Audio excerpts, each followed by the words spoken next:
Okay, so I want to ask that in preparing the business plan, what are the key points that has to be present in the plan? Okay, so he wants to know what the key components should be when you're fashioning out your business plan. Can somebody help us? Can we have contributions? This is supposed to be interactive because we've met you as coaches, I think, on Monday or Tuesday. Monday and Tuesday, correct? And so I know very well, looking at your faces, I know you understand. Some of you have even pieced up your business plans already. So what are the key components we want to see in a business plan?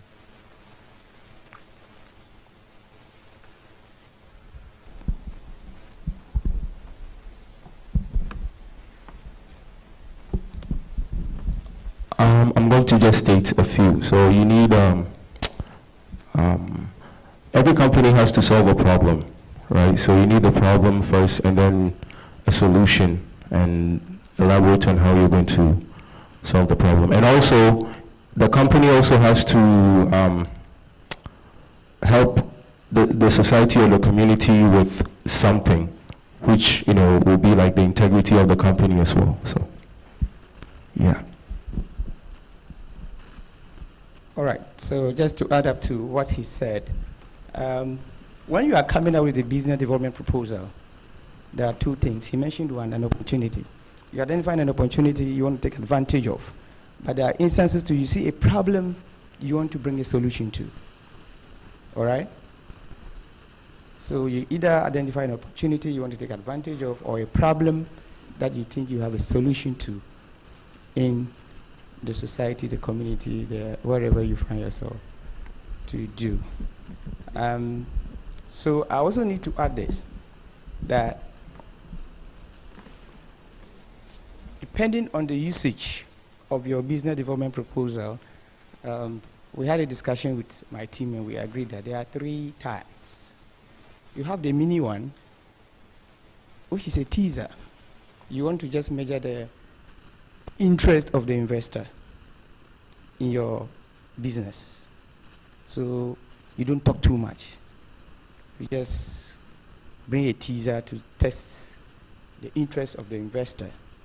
Then we have the working document, which spells out everything that has to be done to take opportunity of what you have seen or to solve the problem that you have identified.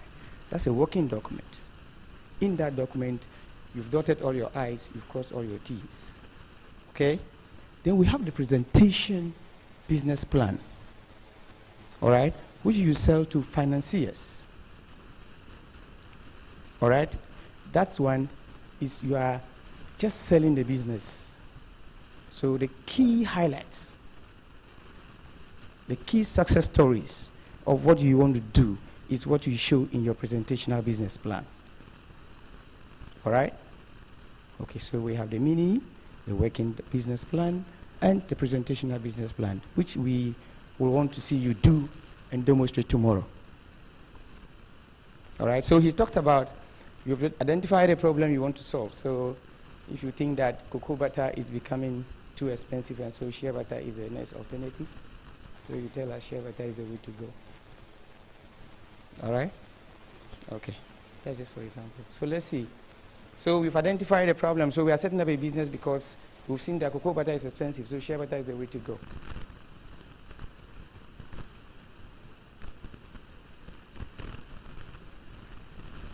Any other components you want to tell us? So he's setting up a shea butter company, so that's the name of the company, shea butter. Now normally before you go into the details, you want to give us an executive summary of what you want to do.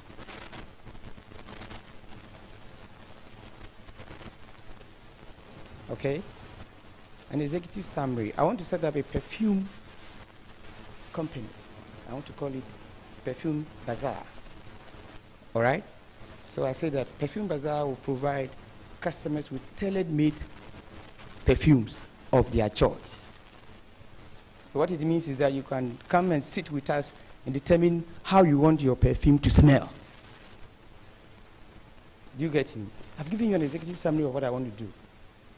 Provide customers with tailored-made perfumes tailored towards their customization, how you want it to smell. So that is a perfume bazaar. That's an executive summary of what I want to do. Then I can go on and give you the company description. So perfume bazaar, I'll tell you what the company is about. Are you following? Then I also go in and do the market research. And I say that between the ages of 15 and 55 are people who really cherish and want to use customized perfumes. All right? And so I want to come out with a product that will be made and tailored to their choices. I can also say that if you look at the market and the way perfume is growing, the middle class are the people who really patronize perfumes. Okay? And I can also go further and say that the middle class earns between 10,000, a minimum of 10,000 to say 25,000 a year, and they don't give a damn spending 15,000 on perfume. So it's an industry that is worth entering into. Have you seen that?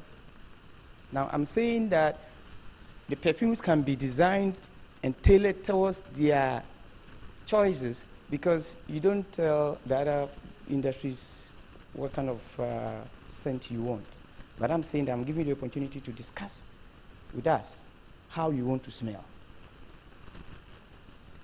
So I've shown you my show up and show out moments that I'm not just giving you perfume, but I want you to decide how you want it to smell. Hitherto, you don't have that opportunity with other people to decide how you want to smell.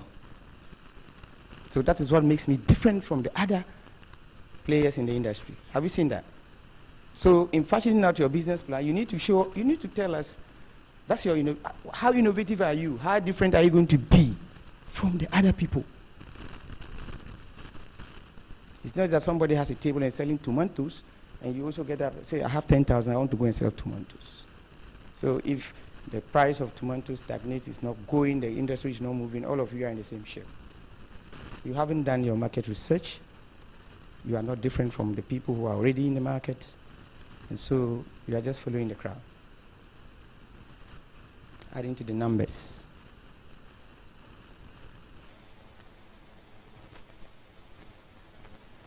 You also have to, your products and your services will have to be unique. So you need to have a name. All right? You need to have a name. And that name must be unique. That name must resonate with the product you are offering. I was telling my group the last time that if you say you are going to come out with a honey derivative and you want to call it the dede, and then you are selling chloroquine, it doesn't sit down well. It's a serious mismatch, correct? Yes. So the name of the company and the products will have to resonate together. Now, I also told them, if you are choosing the name for your company, it has to be a name that is easy to remember, easy to spell, and easy to brand and rebrand. You understand? Easy to brand and rebrand.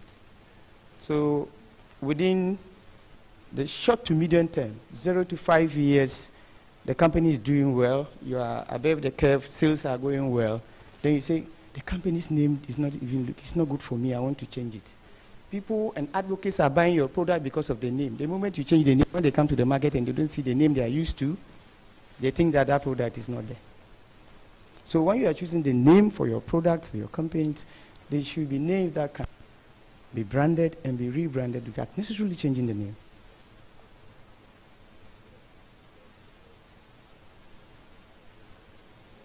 Okay?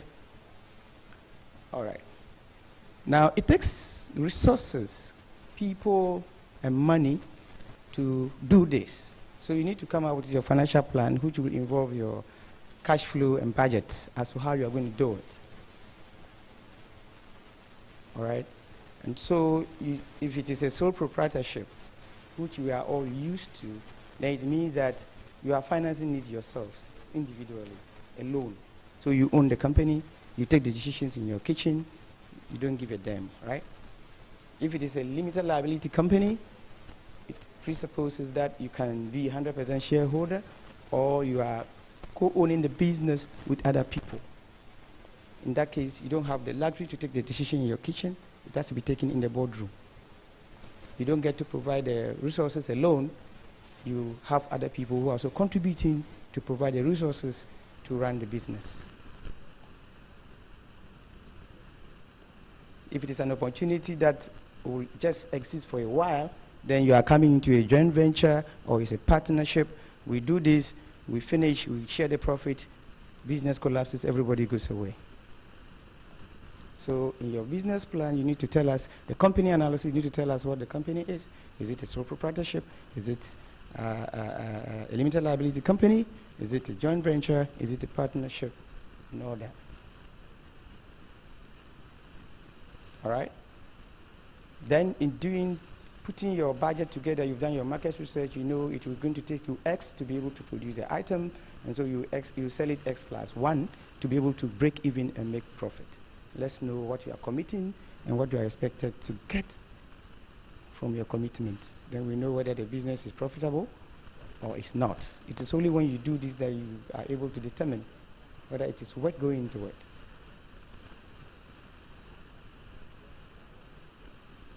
All right?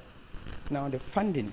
You can set up any of these companies, whether it's a sole proprietorship, whether it is a limited liability company, whether it's a joint venture or a partnership, and still both of you don't have, all of you, the partners or the shareholders, don't have the money. You can go out there and shop for the money in the money market. The only disadvantage is that when you are in the money market, you are punished for using somebody else's money to finance your ideas, and that is the interest cost you pay.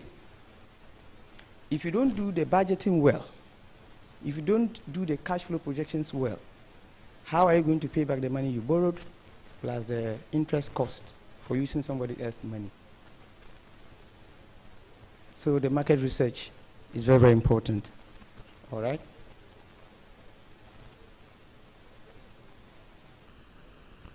You want to look at your organizational structure. Right, you want to avoid unnecessary bureaucracy. Some companies are bogged down because you have to go through so many things, channels to be able to take a decision. As a startup, you want to leave it flat so that decision taking doesn't become cumbersome. Very easy to take a decision and get the company running.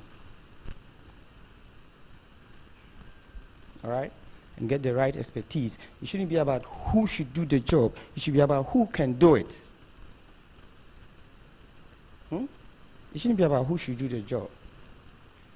Quite unfortunately, we have a lot of that in our part of the world. It shouldn't be about who should do the job. It should be about who can do the job.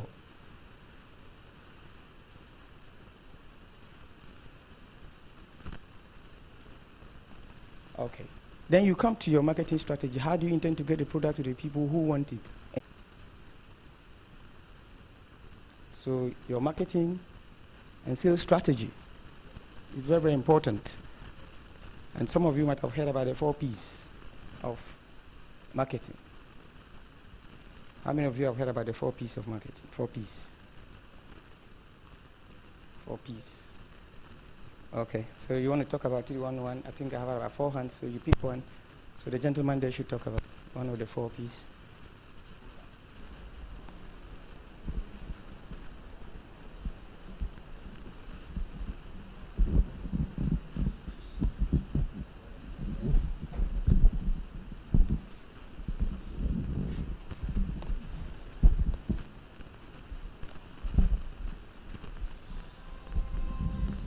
One of the 4 Ps is product.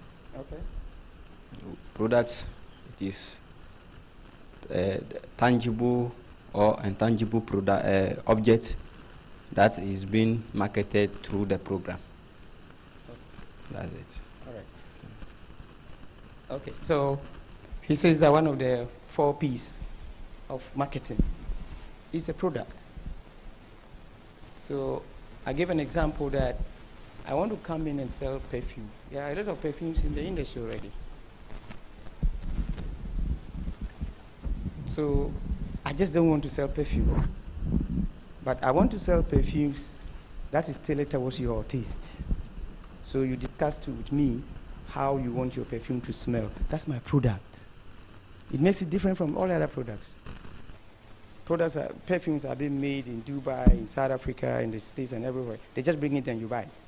But this one, you have the opportunity to determine how you want to smell. So that's my product. All right? So that is the product. That's one of the P's. Okay. The next. Okay.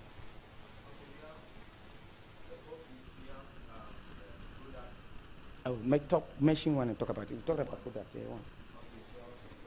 Okay. So elaborate a bit on price. Okay. That one, it talks about how you are going to price your own. That will be different from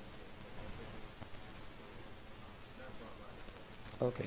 So that's it. So one of the P's too is the price. Sometimes we use price as a strategy to penetrate into the market. But that doesn't mean that you are going to price your item in such a way that you don't break even or make profit. But you just tweak your profit margins a bit. All right? So you gain access to the market. And then when you grow, you can even up. Okay? So you use price as a strategy to penetrate the market. Okay. So let me get the illustrations.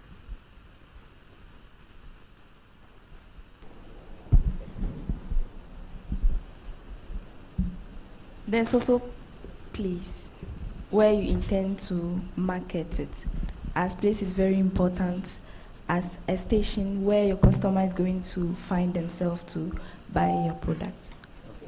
Yes. So one of the P's is also the place where you are going to sell your products. All right? So we've talked about the products, the marketing strategy, the products, the price, and the place where you sell it. If you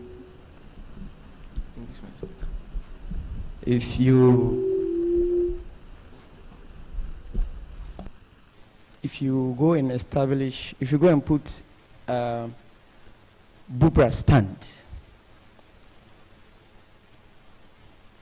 at the church premises, you are in the wrong place. How many of you agree? Bubra, you know Bubra, BA. You go and put Bubra stands at the church premises. You expect to make sales? Okay. Well, he says after church, I share with you. I share your thinking. So you need to be able to, in terms of doing your market targeting and segmentation, you need to determine where the product can be best sold. Correct? Yes, sir. Okay, so you can think about the rest. Let's move on. And so the last one. Yes, sir. Now, before you are, like, any product must have a purpose, Yeah. the benefit. So you are creating the product, you are developing the product. What essence does it have in the market? What is the problem, or what is the problem it's going to solve? So that's the purpose, and then that's the last component of the market mix. That's the 4 P's. It says purpose. How many of you agree with, we've mentioned price, we've mentioned place, we've mentioned products, and it says purpose. It says purpose. No. It says purpose. Yes. Yes, sir. Do you agree with him? No. Okay, then go ahead. Tell us why you don't agree. Okay. Okay, so can you add some flesh to promotion?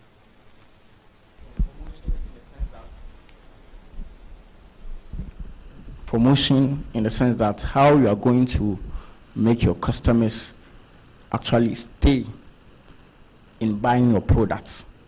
Like how you are going to convince them, how you are going to like influence them much more on your product so that they will buy, like adding a promotion to it. Like if you buy one, you get one free, so they will be interested in buying your product. Okay, so promotion, how do you promote your product? This is another question. He's created a question for all of us. Okay, how do we promote your product?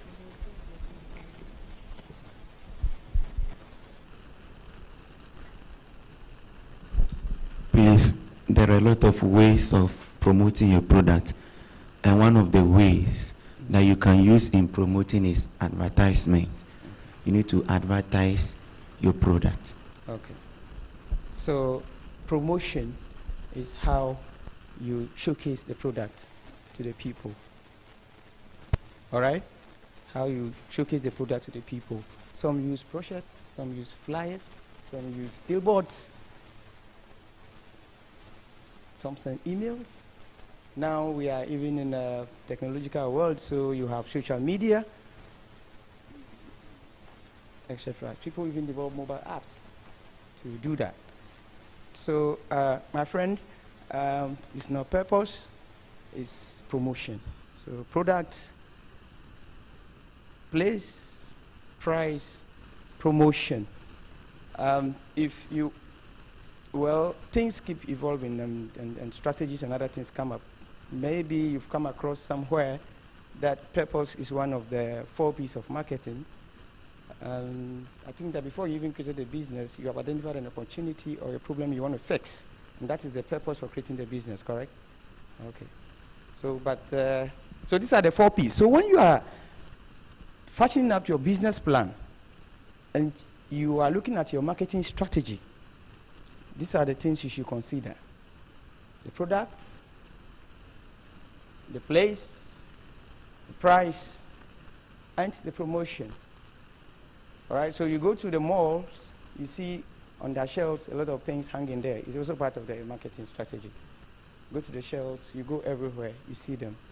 People send emails, they share flyers in the traffic, they give you that. People dance in open vehicles to show you products. You have advertisements, both on radio, in the print media, and some too by word of mouth.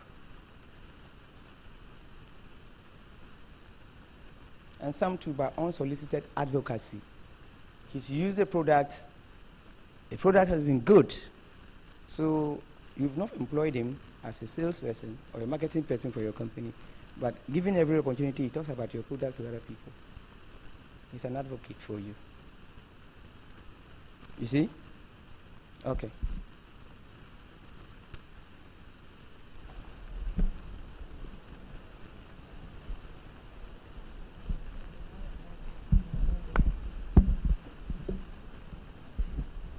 So a certain man told me that the piece of marketing, it has expanded from 4 to 7, which included the process, packaging, and then people as well. So I want to ask about that too. Okay. Like I said before, a lot of theories are evolving, and people are beginning to come out with a lot of derivatives. But I think that in fashioning out the product, when we talked about one of the P's, which is the product includes packaging. All right? It includes packaging. Yes. The product includes packaging. So if you want to expand, we can expand and come out with so many P's. But all these P's can be grouped into these 4, which is a product, and people can do a lot of write-ups on what the product should be like. The preference, the taste, the weight, and everything. All right? Even the color. There are some colors, they turn off people. There are some colors, they are very appealing to people. So I will want us, for the purpose of this program, to put our strategies under these 4: products, price, place, and promotion. Okay? Yes, again.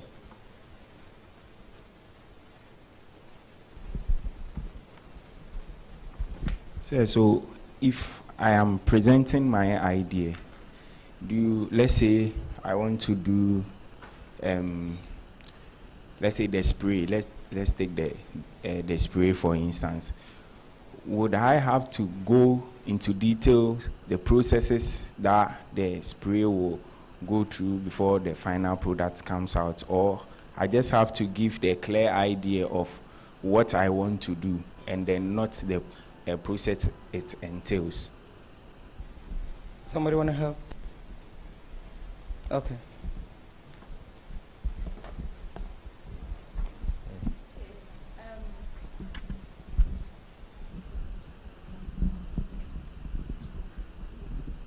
What I heard was that there are 3 different types, and the type of plan you are writing tells what you put in there.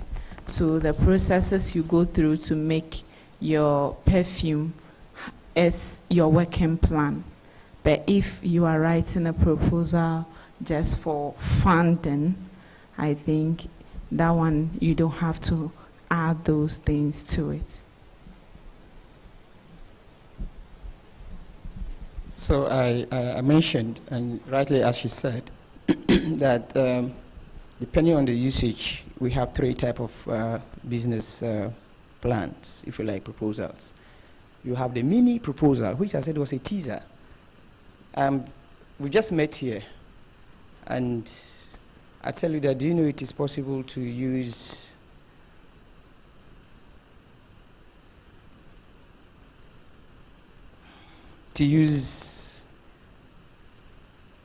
sawdust to manufacture charcoal? I say it to you, and I see you are interested. I just say to you that, do you know that people, these sawmills, they just throw this sawdust, but it is possible to convert the sawdust into biocharcoal that is used in the petrochemical industry in Cape 3. And currently we import it, and we spend close to about $2.4 billion a year importing that. Meanwhile, the sawmills just threw the sawdust away. I say that to you as an investor to see, just to tease you. So if you are interested in that, probably before we leave, you are taking my contact, and then you are trying to arrange a meeting. I'm interested in what you said, Mr. Larry. Can we meet and talk more about it? Say my now. I just teased you. So now you've called me and said that, fine, I see you are interested in it. I have the idea, I don't have the money to get the necessary things that I need to be able to do that. I've just given you a teaser, and I see that as an angel investor, you are interested in it, so you want me to meet and talk about it. So I get to meet you, but I just gave you a teaser. I've given you a mini business plan. That's a mini business plan, without divulging the details as to how I'm going to do it or how it can be done. Do you understand? And I also said that you have a working business plan that spells out everything. The rules, the materials you need, who has to do what, and what has to be done, how many hours you need to do what to be able to get the biocharcoal. That is spelled out in that document. That's the working business plan. And that serves as a source of reference. You use that to create the processes in each department as to how this can be done. This is who does this. This person does that. This machine uses this number of hours to do this. You see? Everything is spelled out in the working document. Then we have the presentational business plan that seeks to market your business ideas, which you are going to be doing. That also doesn't spell out the entire details. It just highlights the exciting side of the business. I've told you that I want to come out with a perfume company that can do perfume tailored towards your own preferred scent. I will not tell you how I'm going to do that. But at least you know that you can come and sit down with Perfume Bazaar and decide how you want to smell when you walk out. You see that? And I also tell you that it is going to cost me X to do that, and I'm going to sell it at Y, and then I make a profit of Z.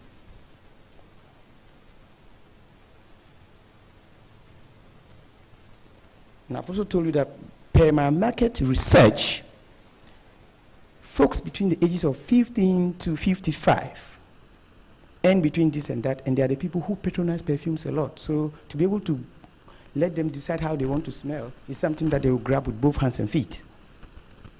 Okay? So I can sell it in various campuses. There are 15-year-olds in the second cycle. Some of them are in the universities. I can sell. So the market is big.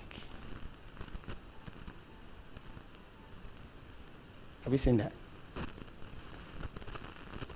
So to answer your question, you don't, when you are presenting, you are doing a presentational business plan, don't come and tell me that you need 2 cups of rice in this number of water to be able to turn out the Odawa jollof rice. No. You just tell me that you can do the Odawa jollof rice.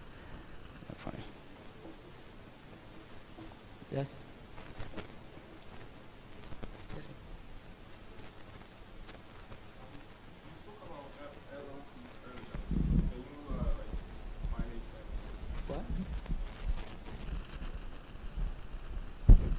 You spoke about LLCs earlier, limited liability companies. So can you define it, give advantages, disadvantages, and alternatives? You want to take us to forms of business ownership class, but all right. I mentioned that sole proprietorship is the easiest type of business you can form. You don't need anything to, you don't need to go through anything to form. You can just decide today that you want to sell pepper, and you get a table, you go and harvest, you go and buy pepper, and you come and start selling. That's a sole proprietorship. But with a limited liability company, you are trying to establish an artificial human being that will be separated from you, the owners. Okay? You are trying to create an artificial human being that will be separate from you, the owners. So the liabilities of the company is limited to the company, not you. Even though shareholders, there are at times when the veil of incorporation can be lifted and the shareholders can be attached if the company owns. But then the company, once it's a limited liability company, registered and incorporated as an artificial human being, its activities are separated from those who set it up. So if the business goes to borrow from ADB, it is a business that owes ADB. So if I'm the owner, I'm the 100% shareholder, or you and I co-own the business, we don't owe ADB. It is the business we created that owes ADB. If the business is not able to pay ADB, ADB will come and sell the assets of the business to recover whatever they can get. You and I, Yehunsong. Okay? But I said there are instances, if it can be proven, that by act of commission or omission, we the owners are the reason why the company is where it is. The veil of incorporation can be removed, and then the shareholders will be held responsible. You understand? Okay. So that is why some of the financial institutions that have gone through the cleanup, some of the shareholders and the owners are battling this with the government in court.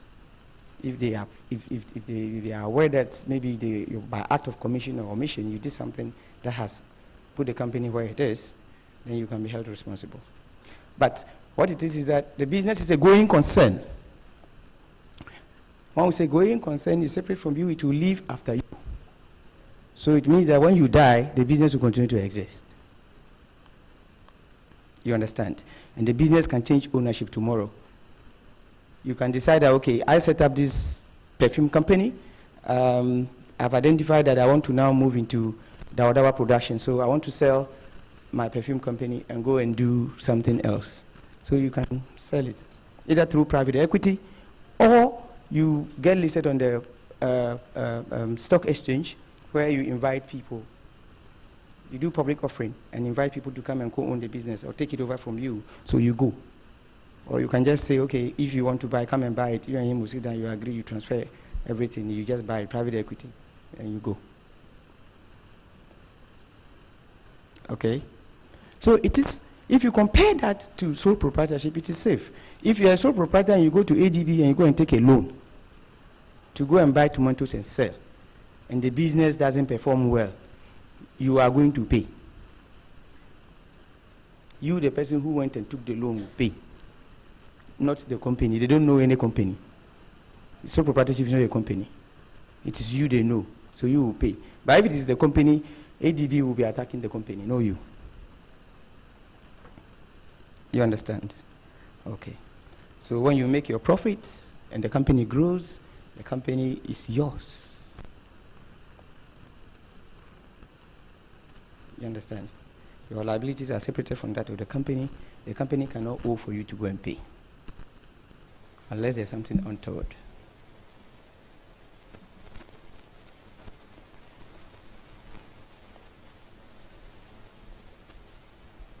The other part of it is that investors are comfortable dealing with companies than individuals, because there are rules and regulations that govern companies. All right? Yes. So, yes, they do the legal due diligence, and they see that, yes, the Registrar General Department says that, yeah, I'm aware of this company. They exist. They were incorporated in this year. This is what they do. These are the shareholders. These are the company secretaries. This is their office of operation. This is what they do. But with sole proprietorship, nobody knows you about, just you and your family and friends, probably. You see? So they go to GRA and they say, oh yes, this company is doing well. Last year they paid a tax for 10,000 Ghana cedis. They have never defaulted in paying their tax, which presupposes that they are doing well, they are making profits, and they are living up to their statutory requirements. All right? They go to Senate, and Senate says that this company employs about 1,500 people, and they've been paying their Senate contributions. They have a good standing in our books. So if you have such a company, and you are looking for funding, it's very easy. You see, it's very easy, because you have 3 state institutions giving testimonies about you. You see? Then aside that, we have something we call the corporate social responsibility. Where you operate, what do you do for the stakeholders in that community? You set up a share butter company, processing company in your community, and they drink from the stream. They share the same drinking water with animals. After 3 years of operation, you dig 3 boreholes for the community. It's also a testimony. So, wow, this company, ever since they came here, this is their 3rd year, and already we don't drink from the stream anymore. We have 3 boreholes. They've painted the basic primary school for us. They provided desks for students to sit on. These are all things that add to the credibility of a company. A sole proprietor will not do that, though, unless he's a philanthropist. Your access to capital is bigger than that of a sole proprietor. Okay? And because you are regulated, you are mandated to do what we call bookkeeping and come up with your financial statements, audited financial statements. And so it gives you access to more resources than a sole proprietor. How many of you know people in Abobulushi who prepare their financial statements? No. The tomato seller doesn't care. The granule seller who does Apampam economics doesn't care. They don't keep records. They don't keep records. But as a company, you are mandated to do that. And so you have access to places that the sole proprietor cannot step into.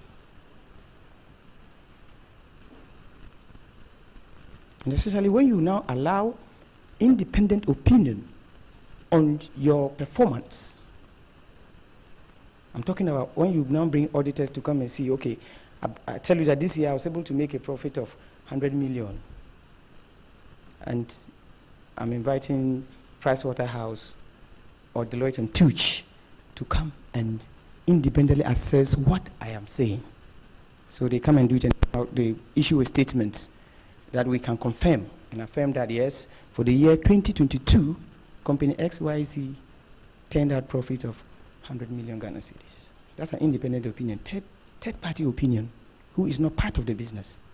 But you've provided all the paperwork, and they've gone through and they've certified that.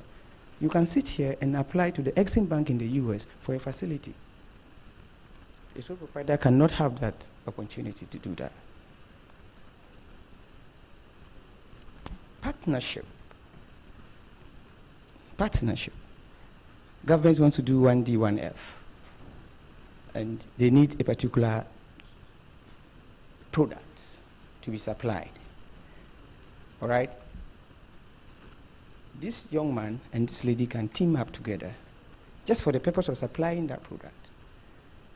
You bring the resources, they supply the products, they get their money paid, they share their profits in proportion of their contributions. They needed 100,000. He brought 60, she brought 40. So the profit sharing ratio is 60-40. Correct? Okay. There are different types of partnership. They can put their resources together, but he has the technical know-how. She doesn't have. So apart from being a partner who is contributing into the partnership, he still has the added responsibility to manage the partnership. So there's something that must be given. He has to be compensated for doing that. So these are agreements that you can always craft. Okay? And a derivative of partnership is the same thing as a joint venture. We just come together for the purpose of delivering a particular product or service, share the profits, and business collapse. You go away. We've done what we are supposed to do. That's the end of the business. So we go.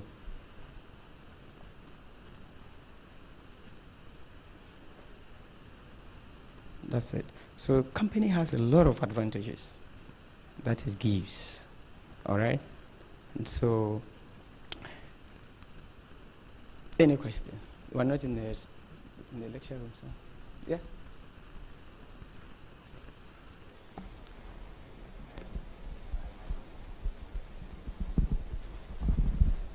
My question is in two folds. The first one is the financial aspect. That from what I've heard, that means all the finances I am going to present is going to be estimated. That is the first one. And then the second one too, I want to ask that the product that I'm about to bring to the market, the things that I will need, I will outsource them. So I want to know that the outsourcing process, some of the raw materials that you are going to take, they are just waste that, let's say the producers, they just dispose them. So do you have to pay for them, or you have to talk to them to give it to you for free, or I just want to know. All right, thank you. Quickly, yes. Your first question, a budget is a plan. Quantified, your plan, you've quantified them into monetary terms. All right? I want to produce tailor-made perfumes. Now, I know the processes I have to go through to be able to achieve that. All right? So I now quantify those plans into monetary terms. I need it's going to cost me 2 cedis. I need this is going to cost me 4 cedis. These are all estimates. Okay? Yes. So even going further from the estimates, when you estimate and you go to the market, what you're not dealing with are actuals. Okay? You sat in your office and did estimates. When you get to the market, they are going to be plus or minus. All right? So you now have actuals. So in dealing with your working business plan, we have what we call the variance analysis, where you now come and say, okay, I said I was going to buy it at this price. When I went, it was at this price. Did it cost me high or low? Then you put it there. You do that for all the activities that you did for that period, because that is going to help you in your next round of estimation. All right, so yes, budgets are just plans you are quantifying in monetary terms. If you don't quantify them in monetary terms, you don't know how much you need. Do you understand? Okay, so budgets are plans quantified in monetary terms. Now, your second question was...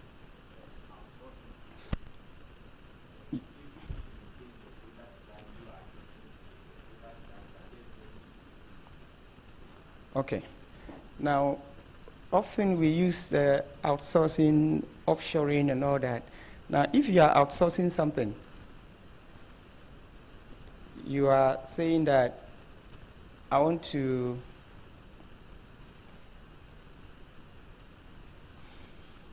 produce perfumes, but the containers that will contain the perfume should be produced by another company.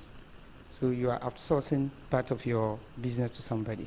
But if I understand, I'm just trying to work to understand. If you say you are looking at the raw material and you say they are waste, did you say they are waste of other companies? Yes. So you are not outsourcing in that case. That's why I needed to give you that example. So if you were to go to neem timber, you know what they do to their sawdust? They try to burn it.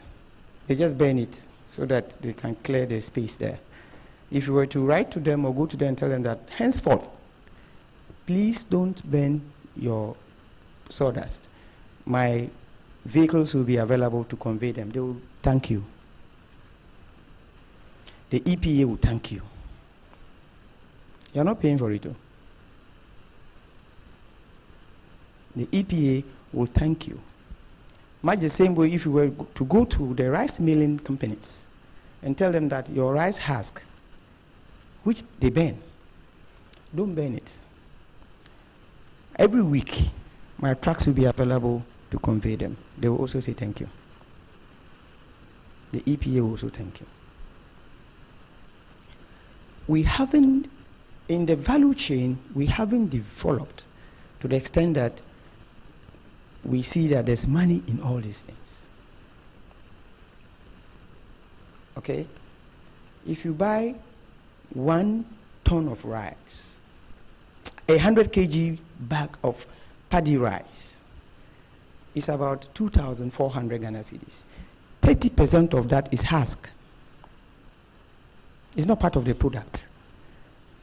So work 30% on 2,400 and see how much you are throwing away. Now, if we have the technology to convert that husk into something that is usable, the rice milling companies will not throw it away. You won't go and tell them you want to take it and they will thank you. No, they will sell it. Or they will even set up other subsidiaries to use the husk. You see? But for now, because we don't have the technology to convert them, we are throwing them away. That's why they will thank you for now. Okay? But as we move forward, eventually they will start selling it. You understand? They will start selling them. So if you are picking this one, you are not outsourcing. You are just taking their waste and converting it to something that is usable. Just like when you go and buy Kube, you pay 3 cedis, they open it, you drink it, and then you just throw that thing back to them. If you knew what that thing can be used for, they won't be burning them. But yet again, we haven't gotten there yet. When we get there, we'll cross it.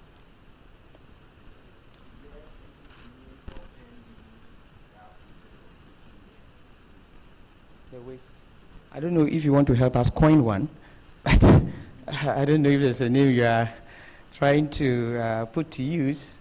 Somebody sells a waste product. All right. So we want to call it, if in custody, we call something byproduct. We have the main product and we have a byproduct. But as to whether there's a new name for it, maybe I'll be glad to learn from you if there's a name we can give to that. But there's a main product, which is the timber, and in the process of getting the timber, we get the sawdust. So if we can use the sawdust to come out with biocharcoal, we can call it the byproduct, correct? But as to whether there's a special name, I'm yet to know.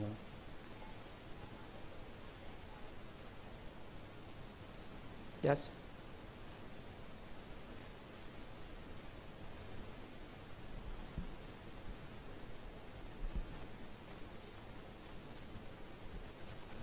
So it is assumed that we all understand what the business development process is. And it's very simple. It's not something that is difficult. And in your various schools and institutions, you are being taught in different fields in the agribusiness sector. So just an objective, a business plan is just an objective. And how you intend to achieve those objectives. It's not a big deal, is it? No. You have identified an objective, which is an opportunity or a problem you want to solve, and how you intend to go about it. That is what we are talking about business plan. It's not any rocket science. But you need to present it in such a way that it appeals to the people, to the investor, to the client and the customers. Okay, it's not any big deal. And we can do it. And this is the time we have to do that. Most of us, when we were coming out of school, we were thinking of getting a better place to do your national service and who is going to employ me after school. That is where we are with Unemployed Graduates Association. Now, if we are to do what Agri-House is asking us to do, we can start up even before we leave school. And by the time we come out of school, we will be employing folks around.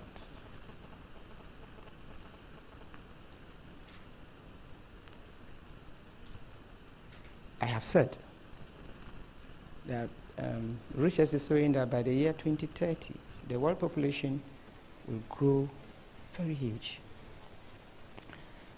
And thanks to climate change, Africa is going to be the food basket. If that is true, then you and I have a lot to achieve.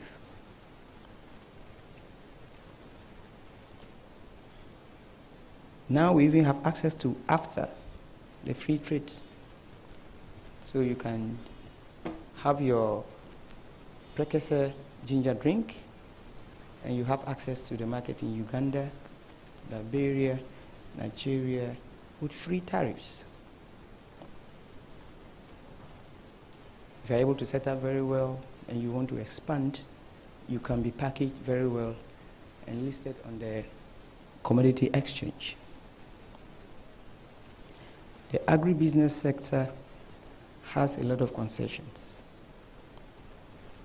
and it is growing from production till the product is on the dining table.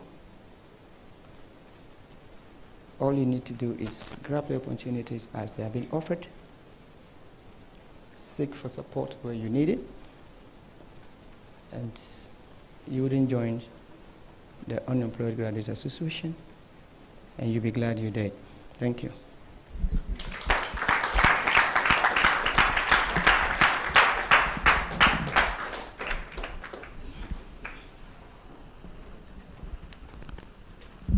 Thank you very much, Mr. Larry. Wow. The Sleeping Team Association. Oh, okay. Politely, the Praying Team Association. Amen.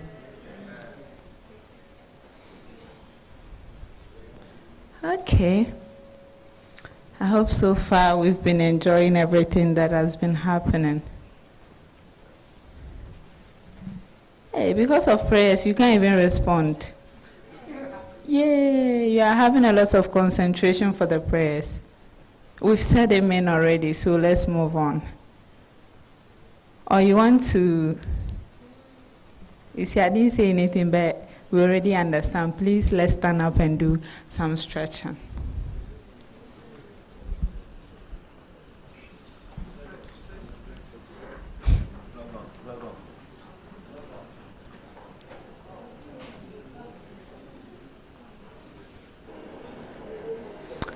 In your chairs, can you brr in it? Can you do that? Joseph Wesley Brown, the founder of the Mikler Enterprise, the family maker. Okay, please continue stretching yourself so that at least you get some space for the incoming lunch. Yes, I think this is also a form of motivation to those of us that like food, like myself. I choose famine because a lot of people. And people are always praying for farmers, regardless of what it is. Secondly, when you live in a farm, the birds are always singing, praising God every morning, and you become part of the praise. That's why I choose the farm.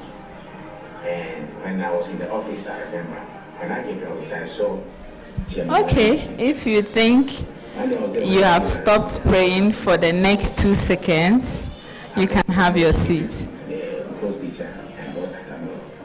So you continue. That first picture went, and then the Mohammed's picture came, and then the call.